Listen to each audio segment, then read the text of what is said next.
and the ugly.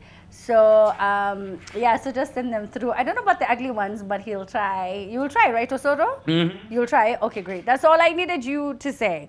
Now, joining us for our very first interview is someone who's not a stranger to the trend. He is one of the most notable names in the UAE, and I'm not sure to introduce him if he's from Nigeria or I say he's from the UAE.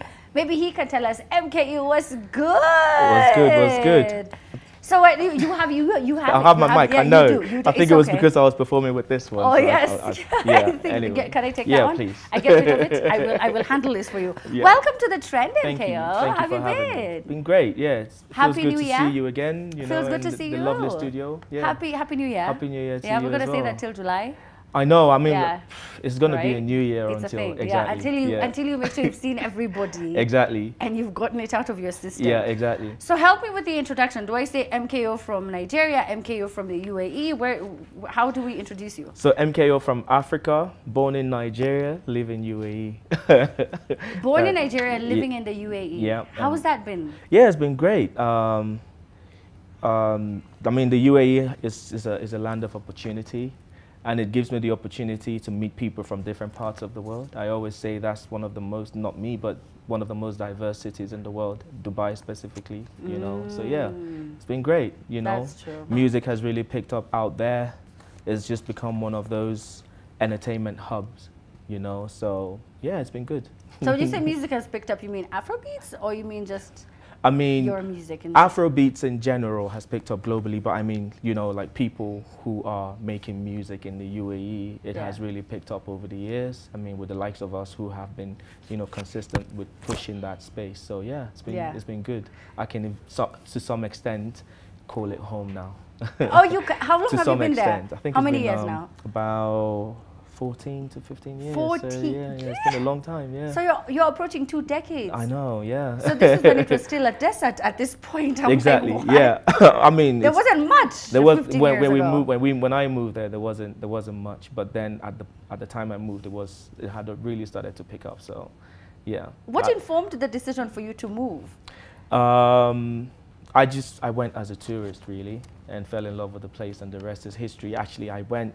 Stop it. Yeah, my cousin introduced me to a friend of hers from the UK, and then one conversation led to the other, and then one CV was passed around, and I got my first job in the UAE, and it's been one opportunity after the other since then. Was it what you studied in school, or? No, not even. I mean, I worked in an organization where we used to create opportunities for people with bright ideas.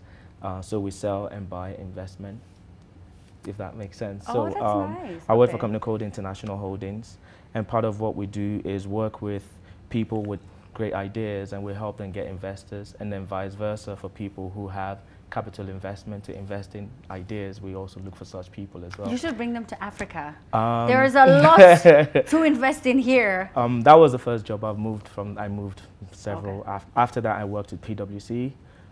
Then I worked for a legal firm, and I worked in oil and gas before I started my own thing. So it's been a very diverse journey for me as well. Very interesting journey. What did you study in school? Business English. Business? Yeah.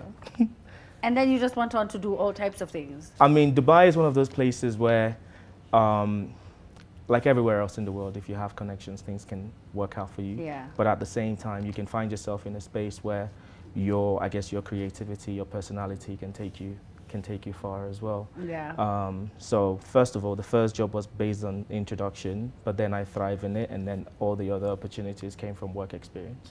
I love that. Now, you know, Qatar was hosting the World Cup right next door. Did you have a chance to go?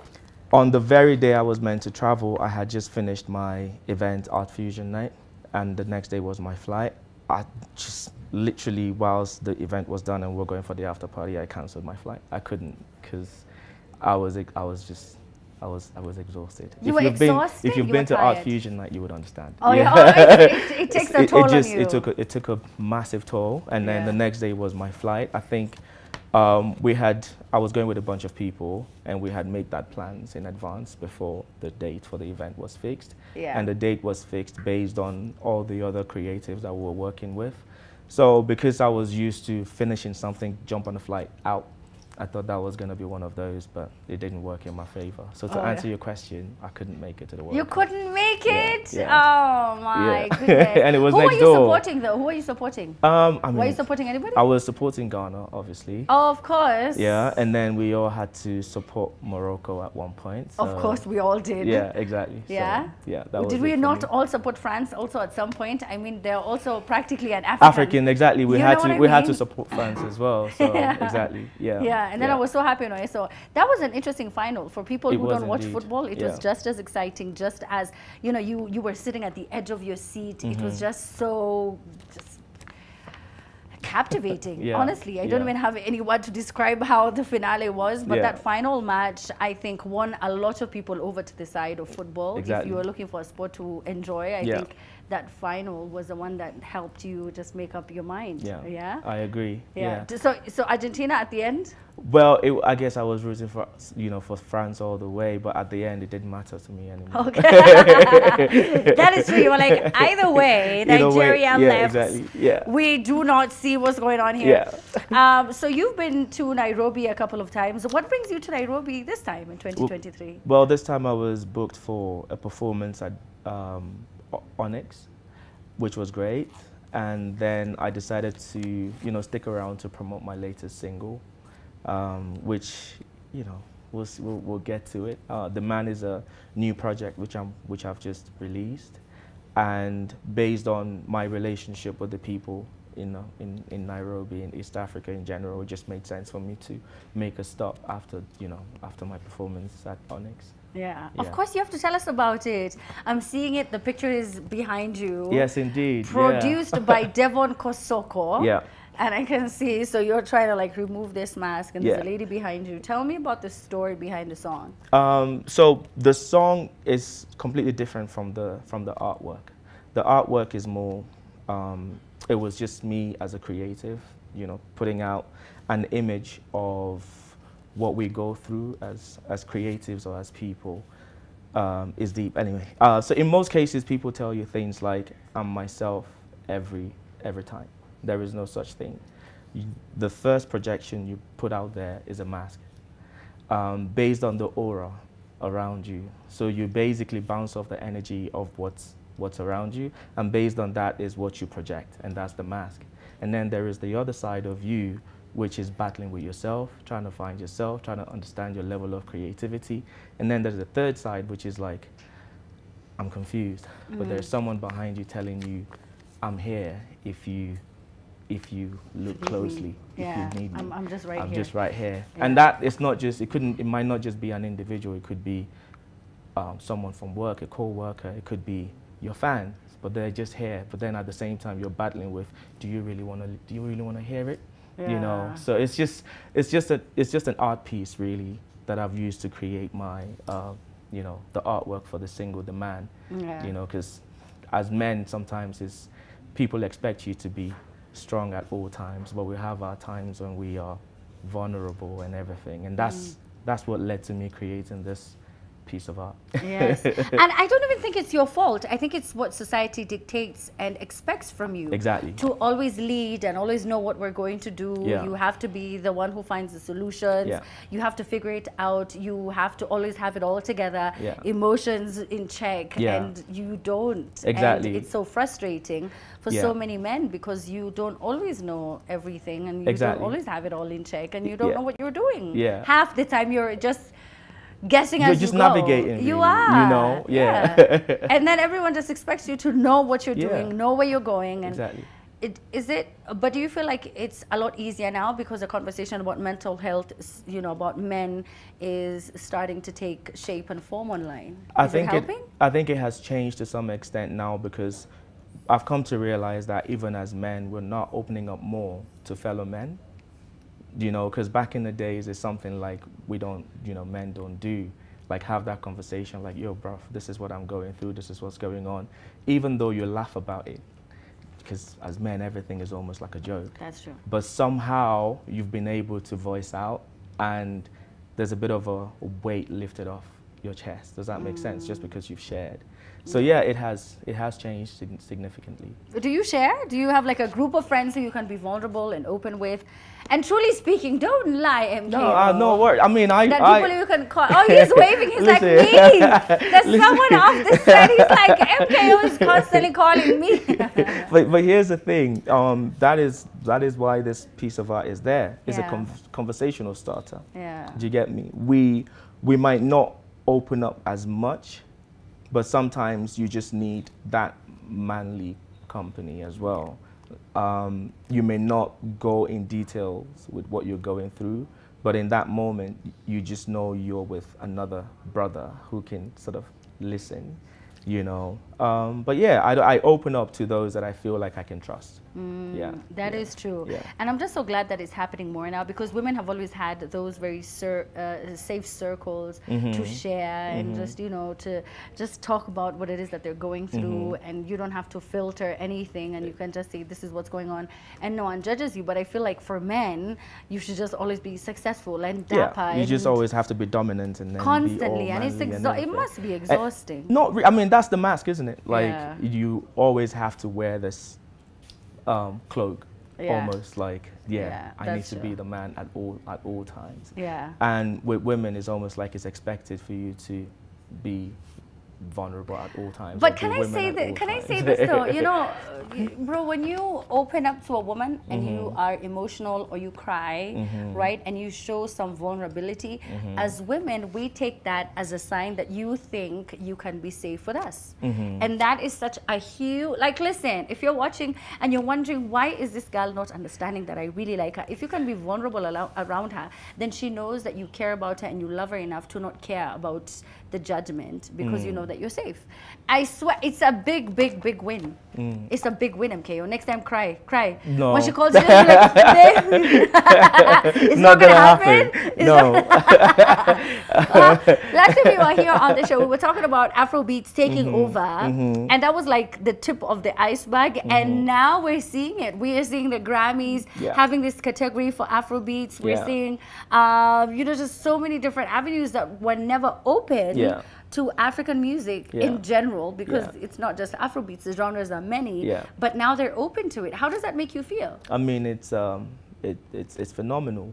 I mean, back in the day when you want to upload your music to different, you know, DSPs, there was no option for Afrobeats, right? But now it's there. So yeah, it's been great, and numbers don't lie. So one thing you need to know is a lot of these Western artists are making music with Afrobeat artists now.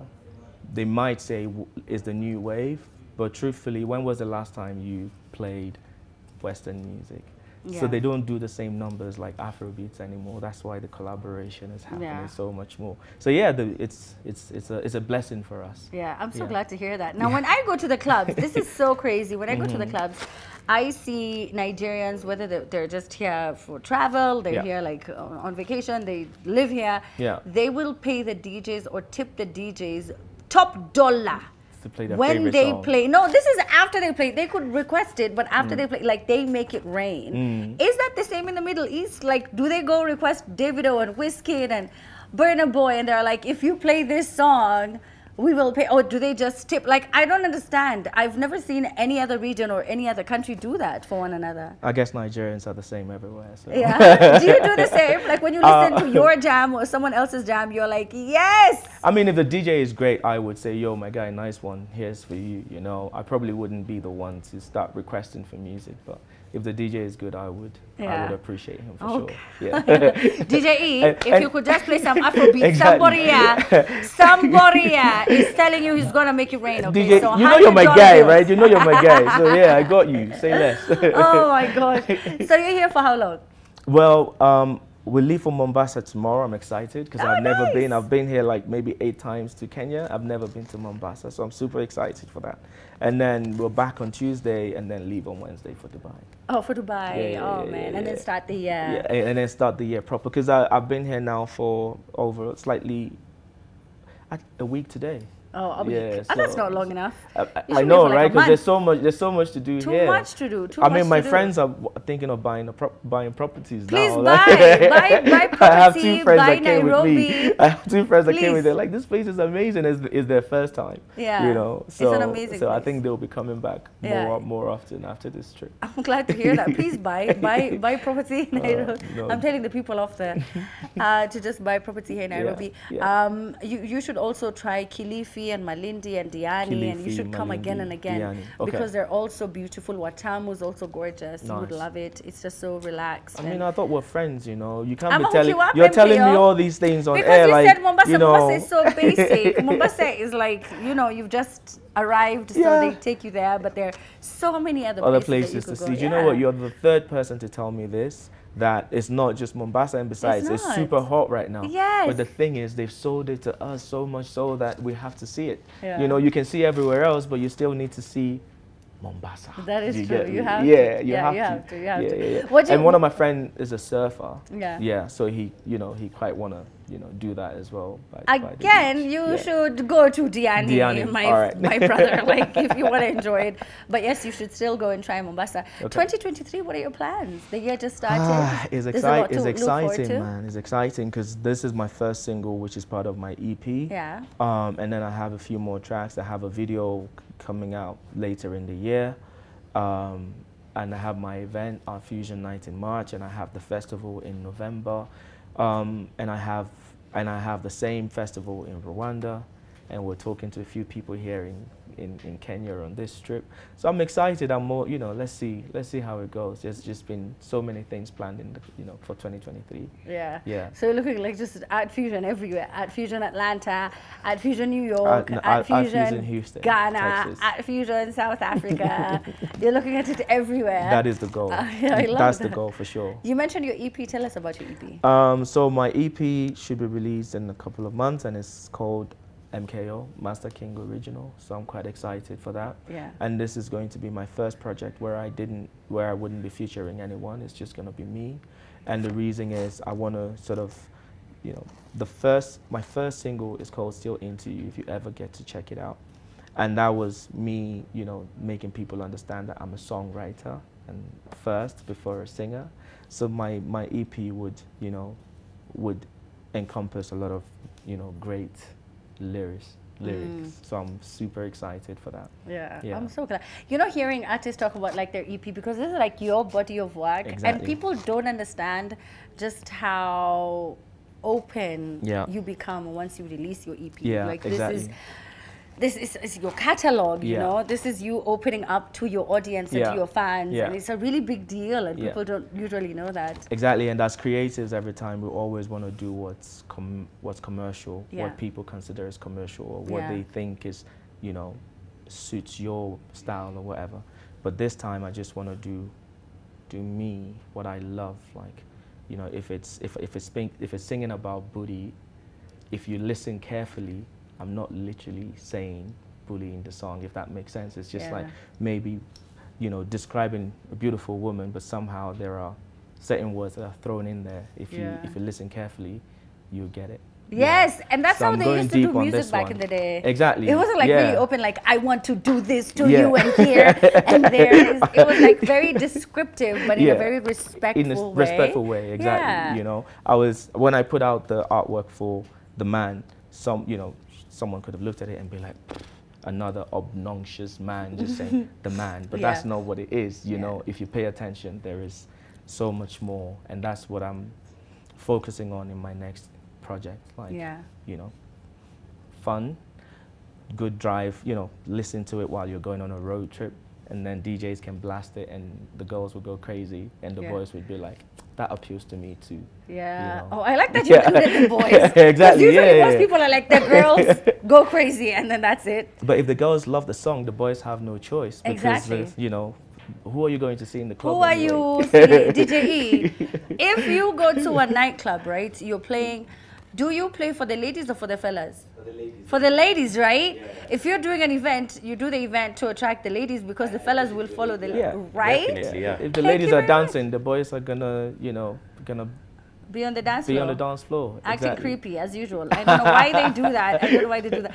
But anyway, so MKO is here. The jam is called A Man. We don't have the video of it, but we do have the audio with, of course, some graphics on it. Yeah. The video is not out. When does it come? Are you doing a video? So we have a lyric video.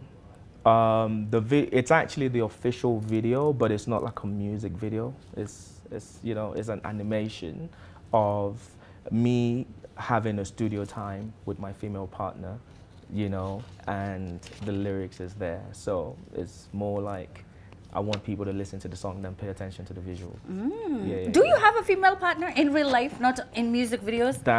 You're just Dubai living. That was in character with the music. You asked me this question last time. Yeah, we have to recoup again because things can change. And I didn't answer things it. Can what makes change. you think I'll answer it this time? Because we never know. It's a new year. It's a new year. Yeah, I mean, I'm always causing trouble. Yeah, you don't I want am. peace. It's what I do. It's what I do. Okay, so we do have it, The Man. Let's take a listen, and then we get back and we talk to MKO. Let's go.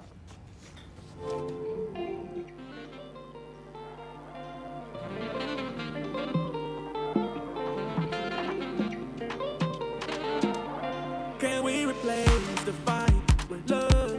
Can we replace the argument with love?